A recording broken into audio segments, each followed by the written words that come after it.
Cynosure Creek offered no peace for Ethan Kalen Treadwin. 32. Memories echoed. He clutched his Lumina medallion. Sarah Corinna Vestal, 45, appeared nearby. Cynosure Creek offered no peace for Ethan Kalen Treadwin. Memories echoed. He clutched his Lumina medallion.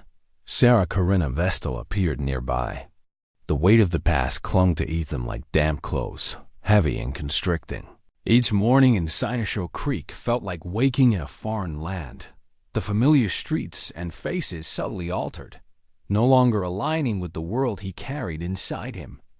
The coffee shop on Elm Street, where teenagers now huddled over screens instead of dog-eared paperbacks, felt alien.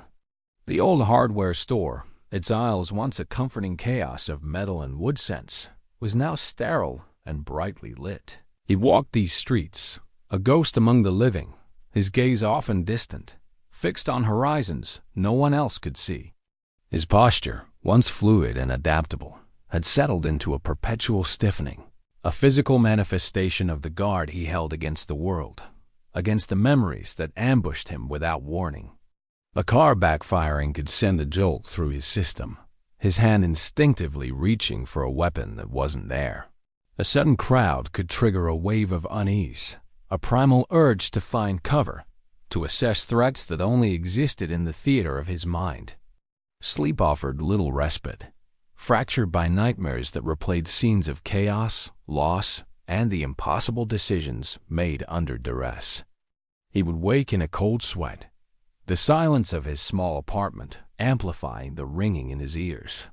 The phantom screams. The Lumina medallion, smooth and cool against his palm, was a constant anchor, a tangible link to a time when his purpose felt clear, even in the face of unimaginable horror.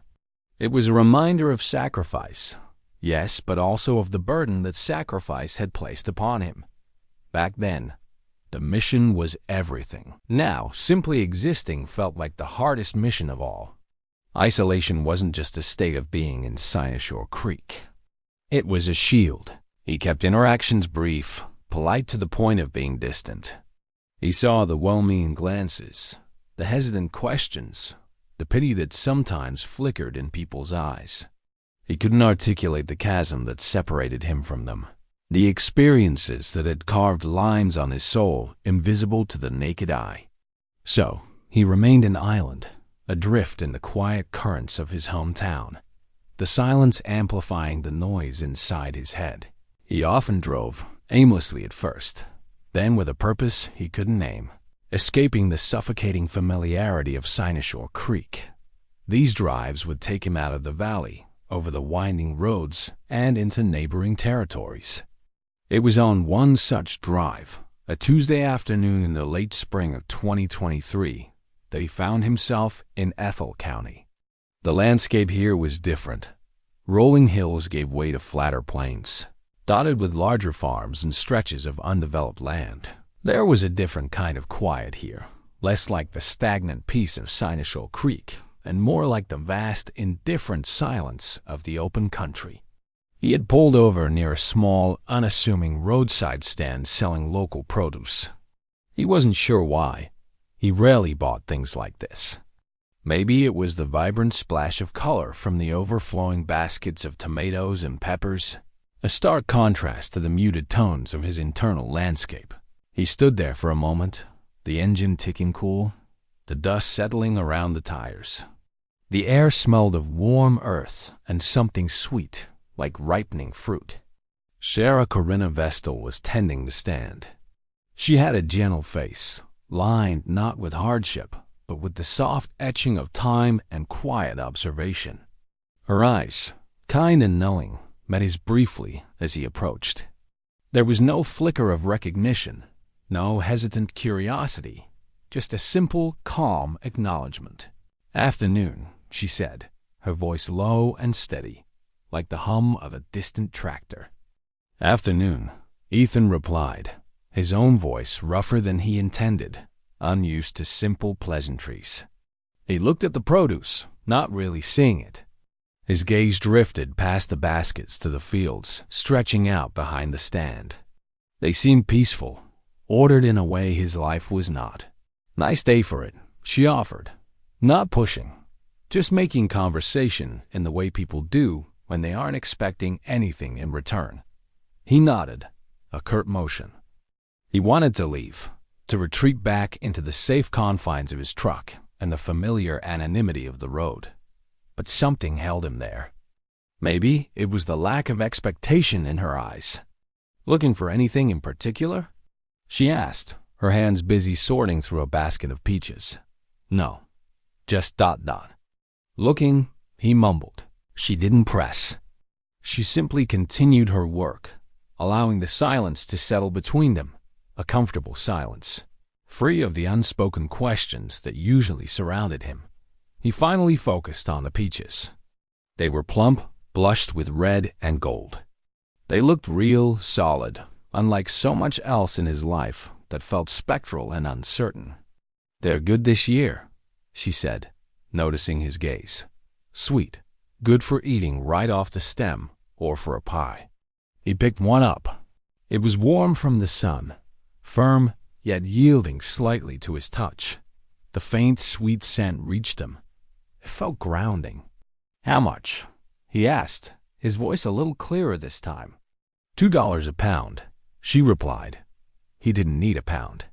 He didn't need any. But he found himself selecting 4, placing them gently in a small paper bag she provided. As he reached for his wallet, the Lumina medallion, which he had been subconsciously holding beneath the fabric of his shirt, shifted. The chain snagged slightly, pulling the worn metal disc into view for just a second before he adjusted his shirt collar. It was a fleeting glimpse, barely noticeable. Most people wouldn't have seen it, or if they had, wouldn't have registered its significance, wouldn't have seen past the simple circular piece of metal. But Sarah Corinna Vestal saw. Her hands paused over the peaches. Her kind eyes, which had held only calm observation moments before, softened further. There was no pity there, no curiosity, no judgment. There was only a profound, quiet understanding. She didn't ask about it. She didn't point to it. She didn't pry. Instead, she looked directly at him, not at his face, but into his eyes, into the haunted depths he usually kept so carefully hidden. And in that look, he saw something he hadn't seen in years. Recognition, not of him as a name or a face from the past, but of the weight he carried. Recognition of the unseen uniform beneath his civilian clothes, of the silent battle still being fought within him. It was more than just seeing a veteran. It was seeing him, the person beneath the scars, both visible and invisible. It was seeing the sacrifice, not as a distant concept, but as a living, breathing burden. "It's a heavy thing to carry," she said softly, her voice barely a whisper, her gaze still locked with his. She wasn't talking about the medallion anymore. She was talking about everything it represented, everything he was trying to outrun. The words hung in the air between them, simple yet shattering. They bypassed the layers of defense he had built, slipping through the cracks in his carefully constructed isolation. He felt a tremor go through him, a sudden, unexpected vulnerability that was terrifying and, in a strange way, liberating. He couldn't speak. He simply stared at her, the carefully maintained composure he wore like armor beginning to crack. No one had ever said anything like that to him, not with that depth of understanding in their eyes. She offered a small, gentle smile, one that didn't demand anything but simply offered solace. "Some burdens? You don't have to carry all by yourself," she added, her voice still quiet, like a gentle current. She finished bagging the peaches, her movements slow and deliberate. She didn't rush him, didn't break the fragile connection that had formed in that moment. He fumbled with his money, his hands slightly trembling. He paid her, his gaze still returning to her face, searching for, he didn't know what, confirmation? A sign that he hadn't imagined the depth of her words, the empathy in her eyes. She counted the change, her fingers brushing his as she handed it back. It was a fleeting touch, but it felt significant, a small point of connection in a world that often felt disconnected. "You take care," she said finally, her smile unwavering. "And enjoy the peaches. They're good." He nodded, managing a low thank you. He took the small bag of peaches and turned away, walking back to his truck as if in a daze. He got in, started the engine, but didn't immediately drive away. He sat there for a long moment, hum of the engine a low counterpoint to the sudden rush of emotion inside him. He looked at the peaches on the passenger seat, then at his hand, still feeling the phantom brush of her fingers. He reached up and touched the lumina medallion, now fully visible, no longer needing to be hidden. Its weight felt different now, still heavy, but perhaps shared, acknowledged. The encounter had lasted only a few minutes, a brief pause in the long, lonely road of his journey, but it felt monumental. It was the first time in years that he hadn't felt completely invisible. Sarah Corinna Vestal, a stranger at a roadside stand in Ethel County, had seen him. She had seen the veteran, yes, but more importantly, she had seen the man beneath, the one struggling under the weight of his past. Her words, "It's a heavy thing to carry," echoed in his mind. They weren't just words. They were a lifeline, offered without judgment, without expectation. They were an acknowledgement of his burden, a silent validation of his struggle. Driving away from the stand, back towards the familiar, yet unsettling streets of Sinosure Creek, something had shifted within him. The weight hadn't vanished, the memories hadn't faded, but a tiny crack had appeared in the wall of isolation he had built around himself. A sliver of light had managed to penetrate the darkness. He still felt the familiar ache in his chest, the tension in his shoulders, but beneath it, a fragile new feeling had taken root. Hope. Not a grand, sweeping hope for instant healing, but a quiet, tentative hope that perhaps, just perhaps, the path towards finding peace wasn't one he had to walk entirely alone. He drove with the windows down, the wind whipping through the cab, carrying the scent of fields and distant rain. He glanced at the peaches on the seat beside him. He hadn't even liked peaches that much before. But now, they felt like something more than just fruit. They felt like a connection, a reminder of a moment when a stranger had offered a simple act of profound empathy, an act that had somehow pierced the armor he wore, reaching the vulnerable core beneath. The road ahead still looked long and challenging, but for the first time in a long time, it didn't feel utterly insurmountable. He wondered if he would ever see her again, that woman with the kind eyes and the quiet understanding, the one who saw the weight he carried. He drove, the highway spooling out beneath the tires of his worn truck, the late afternoon sun slanting low across the fields of Ethel County. The peaches sat in their small paper bag on the passenger seat, a quiet, warm presence beside him. Their faint, sweet scent was a subtle intrusion on the sterile air conditioning, a reminder of the roadside stand, of the woman with the kind eyes. Sarah. Her words, "It's a heavy thing to carry," echoed in the quiet space of the cab. Simple words, unremarkable on their surface, but delivered with a depth of understanding that had cracked something open inside him. He felt it physically, a tremor that had started in his hands and worked its way through his chest, leaving behind a strange, aching vulnerability. His grip on the steering wheel was tight, knuckles white, a physical manifestation of the control he usually exerted, now strained to its limit. He kept glancing at the peaches, then at his own hand resting on the gear shift, the one that had briefly held the lumina medallion exposed. It was back beneath his shirt now, tucked away as always, but its presence felt amplified, as if her gaze had somehow imbued it with new significance, or perhaps just revealed its true, raw meaning. It wasn't just metal anymore. It was the physical embodiment of the weight she had seen. The landscape blurred as he drove, the rolling hills of Ethel County giving way to the familiar, enclosed valley of Sinosure Creek. The transition felt jarring. Out there, among the wider fields and distant horizons, there had been a sense of space, a feeling that maybe the weight could dissipate into the vastness. Here, the valley felt tighter, The hills pressing in, the town itself a collection of walls and boundaries that seemed to trap the past within him. He parked the truck outside his small, nondescript apartment building on Sycamore Street.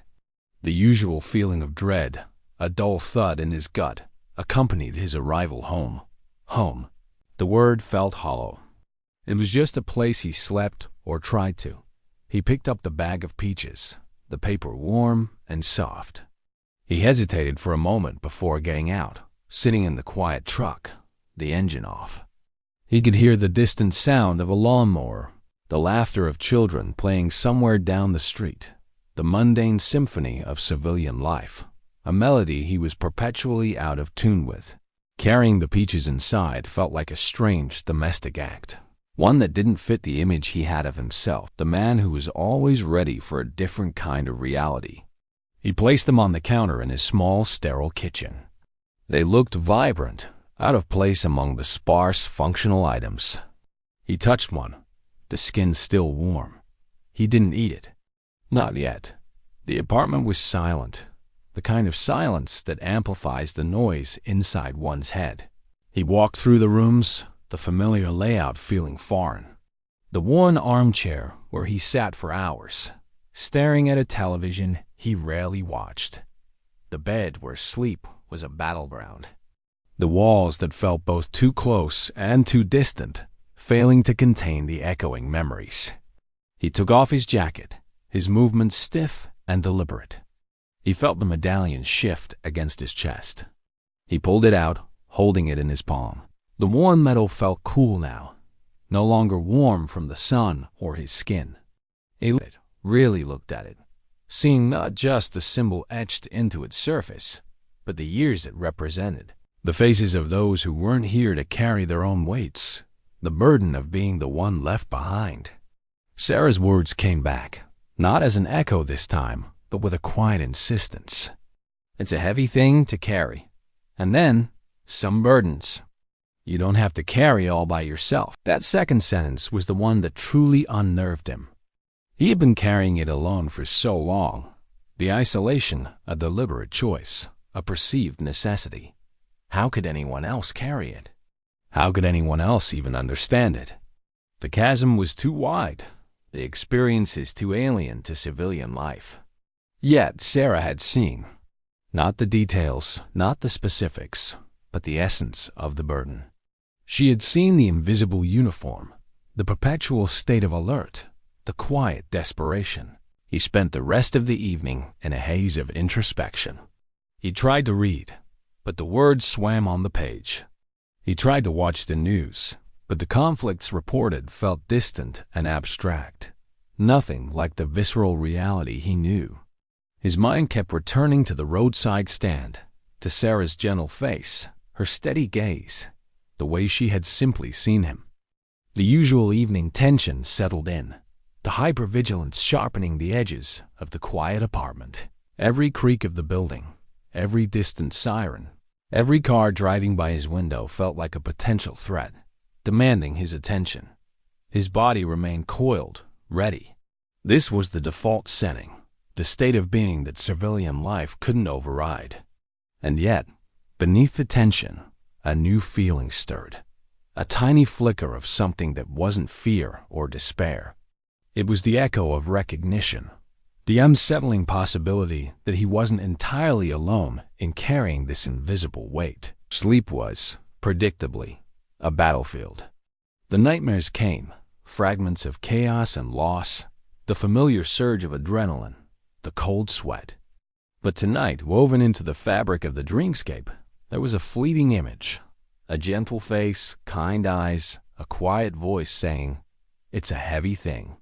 He woke abruptly, heart hammering against his ribs, the phantom screams fading, but the quiet voice lingered.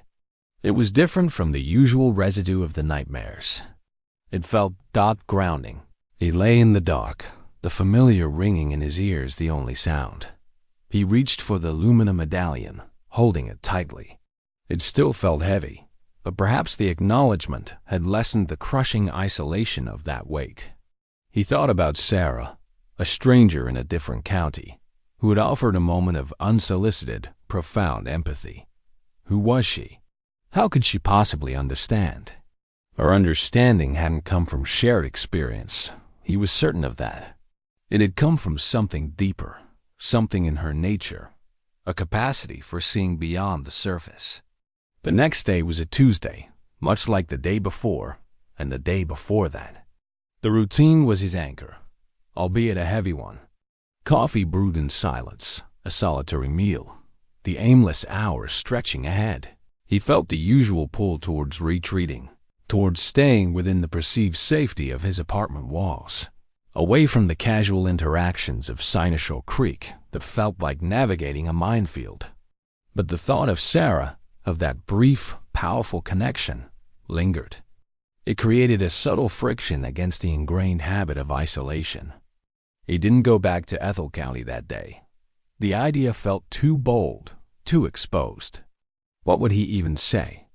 Thank you for seeing me? It sounded ridiculous. He drove around Sinosure Creek instead, the streets familiar, but still feeling off-kilter. He passed the coffee shop on Elm Street, the teenagers still there, lost in their screens. He saw faces he vaguely recognized, people who offered polite nods, keeping their distance, respecting the invisible barrier he projected. He wondered if they saw anything behind his quiet eyes, or if he was just another fixture of the town's background, a quiet man with a stiff posture. He drove out of town again, not towards Ethel County this time, but in a different direction, towards the low mountains that bordered the valley. He parked at a small, deserted trailhead he sometimes used, a place where he could walk in the quiet of the woods. The rustling leaves and distant bird calls a more predictable soundscape than the sudden noises of town. He walked the trail, his steps measured, his senses on high alert despite the apparent peace. Every snapped twig, every shadow, registered as a potential threat. This was the internal conflict, the conscious desire for peace battling the subconscious programming for danger.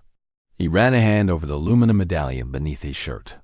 Its weight felt less like a secret burden today, and more like a fact, something that existed whether he hid it or not. Sarah had seen it, had seen him, and the world hadn't ended. The sky hadn't fallen.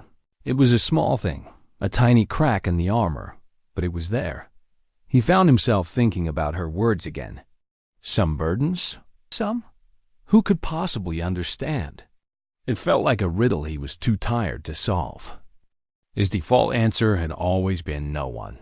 He had seen things, done things, that separated him from the easy innocence of civilian life. How could someone who hadn't walked through fire understand the burn? Yet Sarah had. Not the why or the how, but the result. She had seen the wake.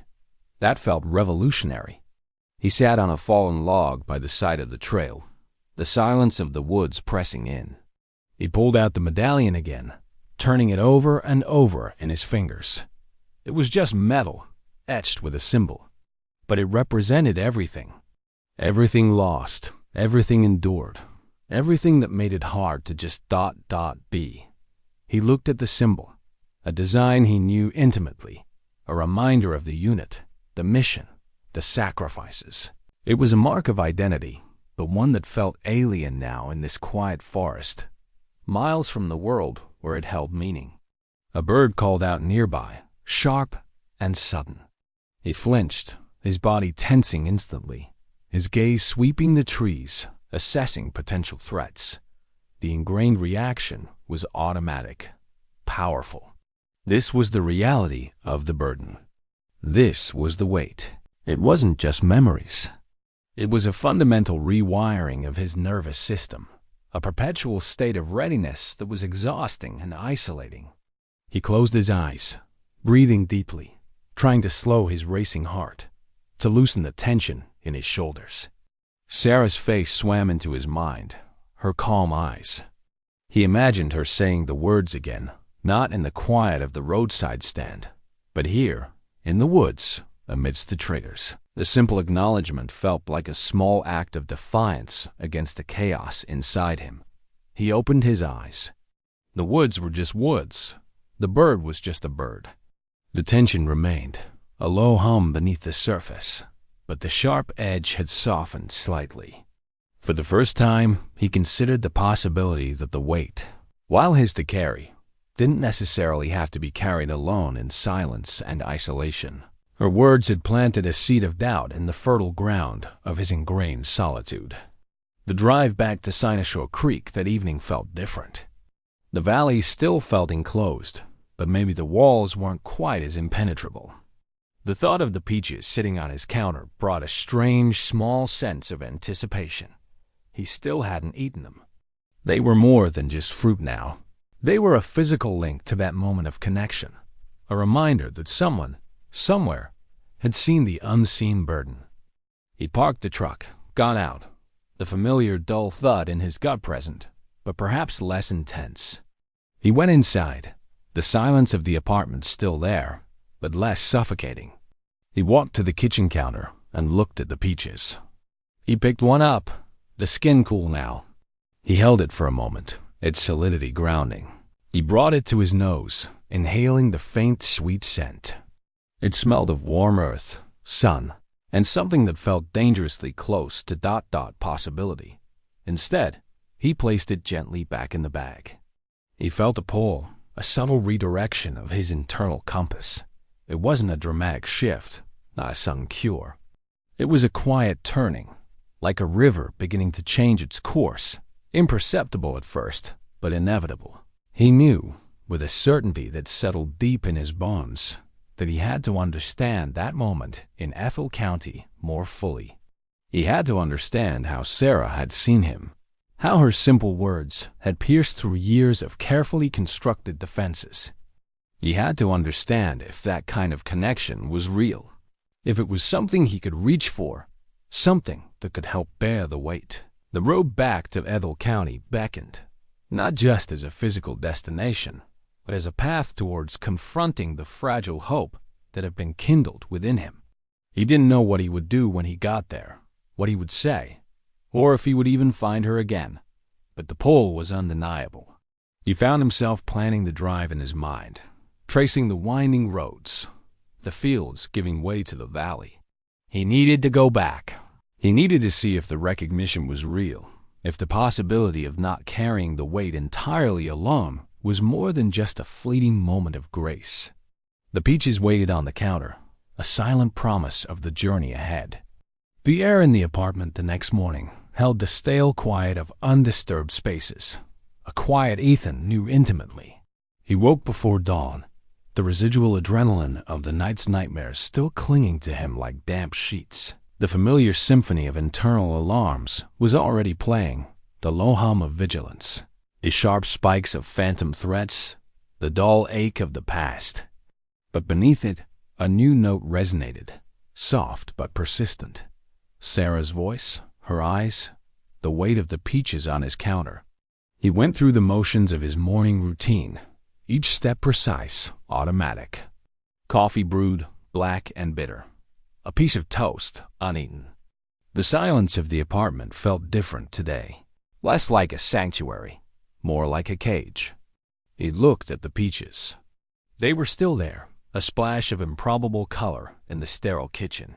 He picked one up, felt its smooth, cool skin. It felt solid, real, a tangible link to something outside the confines of his own head, outside the valley of Sinosure Creek. He couldn't shake the feeling that had settled over him the night before, the strange pull towards Ethel County. It wasn't just curiosity.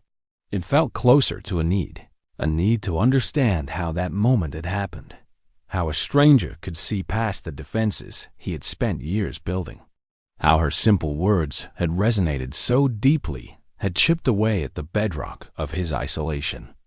The internal debate was fierce, though silent. Every instinct screamed at him to retreat, to stay within the known boundaries of his struggle, however painful. To venture out, to seek connection, felt like exposing a raw nerve. It felt dangerous, but the alternative, continuing as he was, carrying the crushing weight alone, day after day, felt increasingly untenable. The fragile hope sparked by Sarah's empathy was a tiny ember in the darkness. And something deep inside him, something he hadn't acknowledged in years, desperately wanted to see if it could catch flame.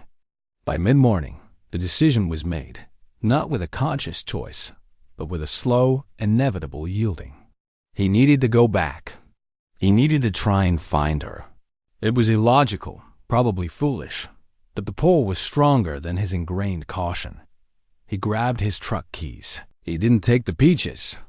They were a reminder, a marker, but the journey itself felt like something he needed to undertake unburdened by physical symbols of the previous encounter. He left the apartment, locking the door behind him, the click echoing in the silent hallway. Stepping outside on the Sycamore Street felt different. The mundane familiarity of Cynosure Creek felt less like a shield and more like a skin he needed to shed, if only for a few hours. The drive out of the valley was the reverse of the day before. This time, he wasn't fleeing Ethel County. He was seeking it. The landscape shifted as he left Cynosure Creek behind, the hills opening up, the sky expanding. The tight knot in his chest loosened fractionally with every mile. There was a sense of possibility out here, a feeling that maybe the air itself was lighter, less saturated with the echoes of his past. He didn't have an address, just a memory. A roadside stand, peaches, a kind face. Ethel County was large. He drove slowly, scanning the roadsides, his gaze sharp, but this time looking for something ordinary, something gentle, instead of threats. The sun was high now, warming the fields, glinting off distant farmhouses. He passed orchards, cornfields, stretches of quiet woods. Anxiety gnawed at him. What if he couldn't find the stand? What if she wasn't there? What if he found her and couldn't articulate why he had come back? The questions circled in his mind, each one a potential reason to turn around, to retreat to the safety of his solitude. But he kept driving. The image of her eyes, seeing him, propelled him forward. He drove for what felt like a long time, past several small farm stands selling various goods. None of them felt right. None held the quiet resonance of the one he was looking for. Doubt began to creep in, cold and sharp. Maybe it had just been a fleeting moment, a trick of the light, a projection of his own desperate need.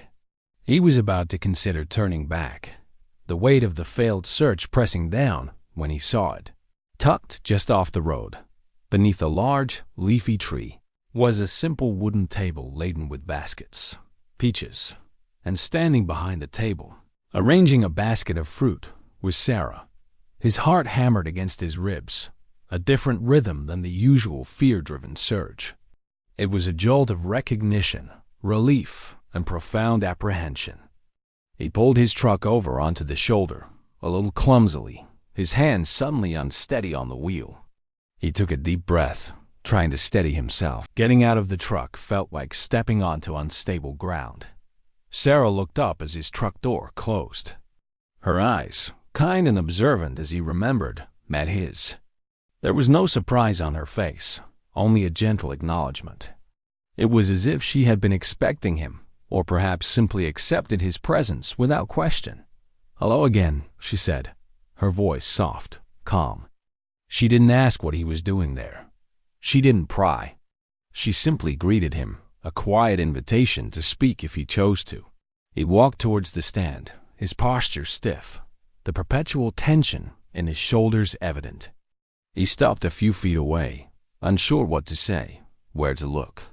The words he had rehearsed in his head, the awkward attempts to explain, vanished. The peaches, he managed finally, the word feeling inadequate. They were good. A faint smile touched her lips. "I'm glad," she said. She gestured to the baskets she was arranging. "Just picked this morning." Silence stretched between them, not awkward, but full of unspoken things. He looked at the peaches, then at her face. He saw the lines etched around her eyes, the quiet strength in her bearing. He wondered again how she had seen him, truly seen him, in that brief interaction. I came back," he said, the words tumbling out, raw and unpolished. because of ... what you said.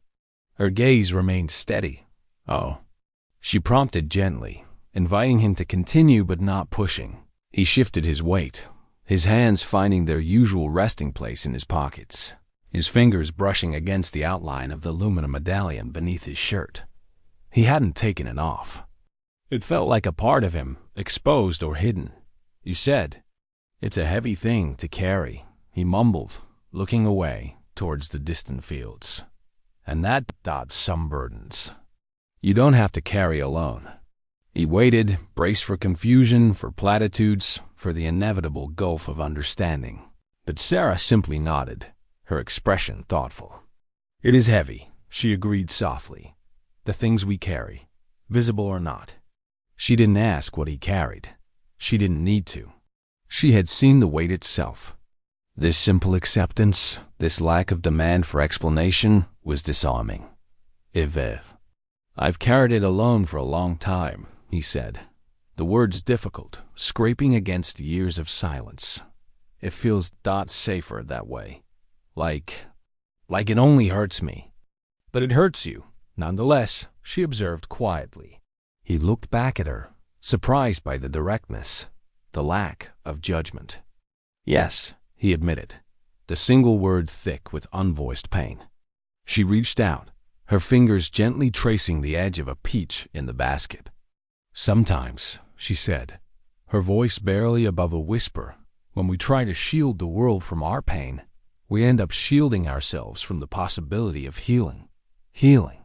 The word felt foreign, almost impossible. He had long ago accepted that the scars, visible and invisible, were permanent, that the weight was his to bear forever. I donned single quotes I don't know how anyone else could. He trailed off, unable to articulate the chasm of experience, the specific kind of burden he carried. "They don't have to understand the how," Sarah said, meeting his gaze with unwavering compassion. "They just have to see that the weight is real, that it exists, and that you don't have to pretend it doesn't." She paused, her gaze drifting towards his chest, subtle, acknowledging the medallion beneath his shirt without pointing it out directly. "Some things," she continued, her voice even softer, "are too heavy for one person, no matter how strong they are." He felt a tremor go through him, similar to the one the day before. Her words weren't pity. They were recognition. She wasn't trying to fix him. She was simply acknowledging the reality of his struggle. "Why?" he asked, the question raw and unplanned. "Why do you see it?" Sarah smiled, a sad, knowing smile. "Life teaches you to see," she said simply. "Loss teaches you to see. Carrying your own kind of weight teaches you to recognize it in others." She didn't elaborate, didn't share her own story, but the quiet depth in her eyes suggested a history of her own burdens, different perhaps, but understood on a fundamental level. He stood there, absorbing her words, the quiet presence of the roadside stand, the scent of ripe peaches, the vast open sky of Ethel County. It felt like a different world from the enclosed valley of Sinosure Creek, a world where the air wasn't thick with unspoken history. "It's been a long time," he said, referring not just to his time away, but to the years spent isolated in his pain. "The journey back is often the longest," she said gently. "But you're here. He hadn't thought of it that way. Coming back here, seeking her out, felt less like a step and more like a stumble into the unknown. But perhaps she was right. It was movement. It was a deviation from the ingrained path of solitude. He felt a strange urge, a pull he hadn't anticipated. He reached inside his shirt, his fingers closing around the Lumina medallion. He pulled it out, holding it in his open palm for the first time in front of someone else. The worn metal lay there, simple and profound, a silent testament to everything he carried. Sarah looked at it, her gaze respectful, understanding. She didn't reach for it, didn't ask about the symbol. She simply looked at the weight in his hand, the physical manifestation of his burden. "That's a heavy thing," she repeated, her voice filled with quiet empathy. He nodded, unable to speak. Holding it there, exposed, felt terrifying and, unexpectedly, a little less heavy. Sharing the sight of it, not the story behind it, but the simple fact of its existence and the weight it represented, felt like sharing a fraction of the burden itself. "Thank you," he said, the words feeling inadequate for the depth of the moment. "For Dot." Seeing it, Sarah smiled again, a genuine, warm smile that reached her eyes. "You're not invisible," she said softly, "even when it feels like you are." He stayed for a little while longer, not talking much, just standing there in the quiet space of her understanding. He didn't buy any more peaches. He didn't need a physical reminder this time. The connection itself was the anchor. When he finally turned to leave, the movement felt less stiff than when he arrived. He didn't know what would happen next, or if he would come back. But something fundamental had shifted. The impermeable walls around him felt less solid. The possibility that the weight, while his, didn't have to be carried entirely alone, no longer felt like a fleeting dream. It felt real. He drove away from the roadside stand, from Ethel County, the landscape blurring again. But this time, the feeling wasn't one of escape or retreat. It was one of fragile hope, of a path tentatively taken. He was still Ethan Kalen Tredwin, 32 years old, carrying the unseen weight. But now, he carried it with the knowledge that someone had seen it, acknowledged it, and offered a quiet validation that cut through the years of isolation. The journey back to Sinosho Creek felt less like returning to a cage, and more like returning to a place from which he might, just might, begin to build something new. The peaches waited on his counter, silent witnesses to a turning point. The path forward was uncertain, steep, and fraught with the lingering echoes of the past. But for the first time in a long time, it didn't feel entirely solitary.